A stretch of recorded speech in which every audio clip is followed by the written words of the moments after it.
Oh,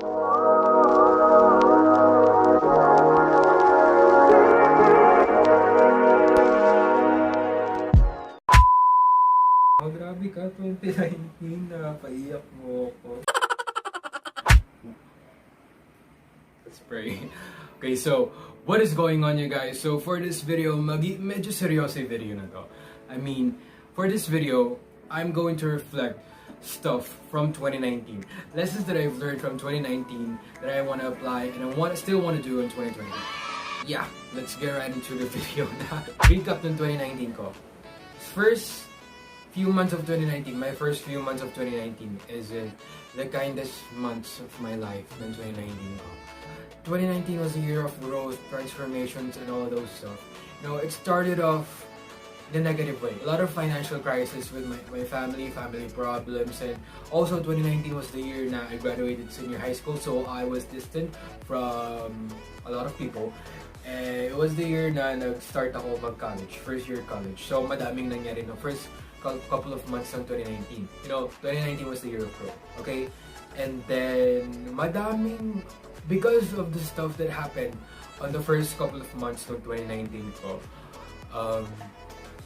I started having mental breakdowns, emotional breakdowns, like a lot of them. Like continuous siya. Hindi lang siya one day, hindi lang siya every week, minsan twice a day, minsan 4 times a week, basta continuous siya. So, ang tip ko na lang din, kasi because of that experience, I've been more cautious and I valued mental health.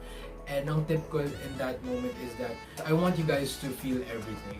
You know, kung ang sad-sad na, kung ang down-down nyo na, I want you guys to feel I want you guys to know and feel how it feels. You get it? Be conscious about everything. I want you to be conscious in terms of how you feel and what you see habang nararanasan mo yung darkest time mo. Remember how bad it feels. Remember the voices that you hear inside of your head. I want you guys to look back on how you felt dun sa darkest point of your life is. Dumating yung point na nagme-mental breakdown na ako. And I remember how it felt. Yung darkest point na yun. I remember how it felt. I remember how bad I felt. And then in that moment, sinabi ko, sarili ko, what is the point of me getting over that mental episode, of breakdown episode, kung hahayaan ko lang din yung sarili ko na maramdaman yung same feeling, same fucked up feeling na yun. You know, what is the point? Maraming tao nagsabi sa akin 2019 that I've grown. Yung self-confidence ko, self-esteem ko, nag-grow siya. And iba na daw ako, in a good way. So sinasabi nga nila yun, right? Sinasabi nila na ganun-ganun. So dahil sa paulit-ulit na sinasabi na ganun, napapansin ko na sa sarili ko na, oo nga no, iba ni confidence ko ngayon compared sa confidence ko dati. So, it is because of the things that happened in the first few months of the year. Thankful ako, grateful ako na nangyari sila in a way na, because kung hindi sila nangyari, I would still be the old me. I would still be the old selfish, self-centered, or a person na nag-take for granted yung mga bagay-bagay. And it made me grow. It made me grow as a person. Yung self-confidence ko nag-skyrocket. And if you want me guys to make a video about self-confidence, like tips, how I did it, basta all about self-confidence, self-esteem, and putting yourself, you know, self-care and all that, because I did it in 2019. Those things that I've realized in 2019. If you want me to make a video out of it, I would make a video out of it. I would be so happy to make a video out of it, okay? One thing that I realized in 2019 is, grabe, may muta. So, I realized that I have to be grateful for everything that I have right now in my life, because dati hindi ako grateful. Like, tinitake ko for granted yung everything, even the littlest things. Yung bahay yung tinitirang ko, yung phone ko. Because I realized in a hard way that some people have to work extra hard just to attain the things that you have right now. Things na you're not even grateful about. Like for example na yung phone ko ngayon, that is a dream phone of somebody who was working their ass every day sa job nila para lang ma-attain yung phone ko. And andito ako, hindi inalagaan yung phone ko, tinitake for granted ko. And also this house, yung house na tinitira ko ngayon, this is somebody's dream house.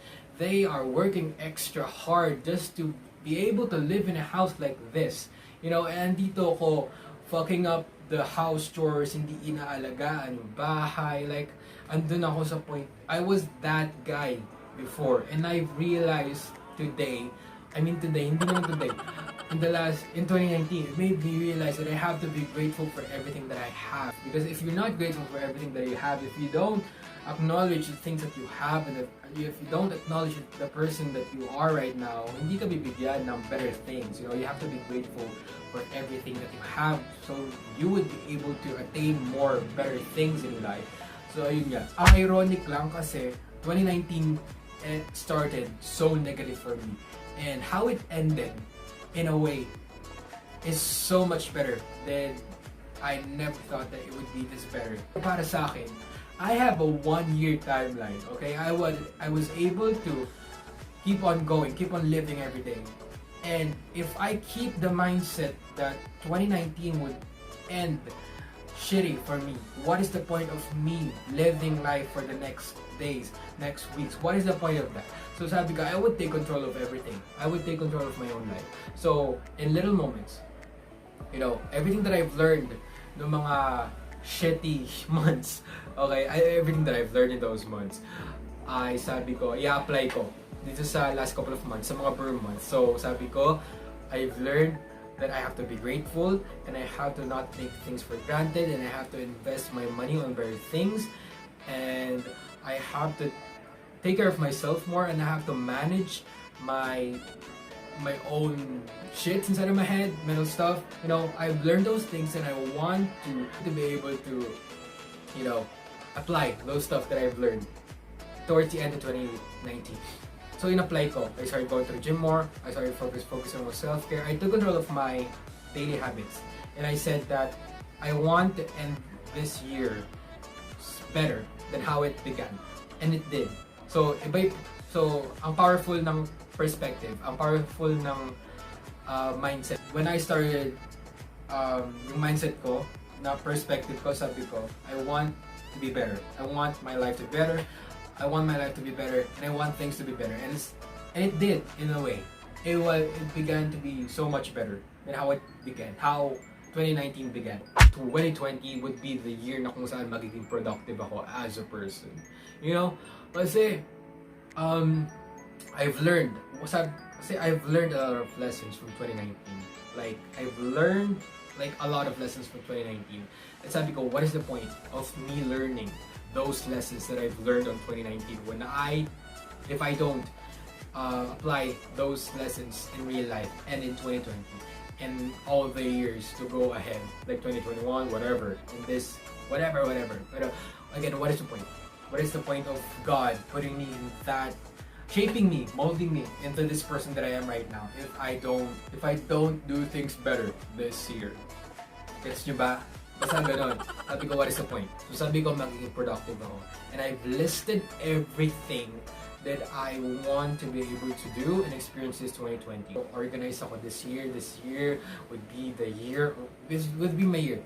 Seizing opportunities and achieving more things. Because sabi ko, ang dami kong na-achieve nung last couple of months of 2019. Like, na-shock ako kasi ang dami kong nagawa na hindi ko in-expect na magagawa ako. Dahil lang sa nag-iba yung mindset ko, I took control of my own life. So sabi ko, apaka-powerful. And I wanna keep doing that. I wanna apply the lessons that I've learned in 2019 to 2020. And I want to do things better in 2020. You know, ang daming tao na umiingay na sa neighborhood kasi New Year pa rin, January 1, 2020, nagbabanting pa rin ang mga pinsan, ang mga magpipinsan, magtitita, mga aginaldo, mga naglalarong bata. So, ayun, thank you so much for watching. I would end this right here. Hopefully you're still watching. And yeah, thank you so much for watching, you guys. Subscribe to my channel if you haven't. Share this video if you like it. And yeah, thank you so much. I love you and bye.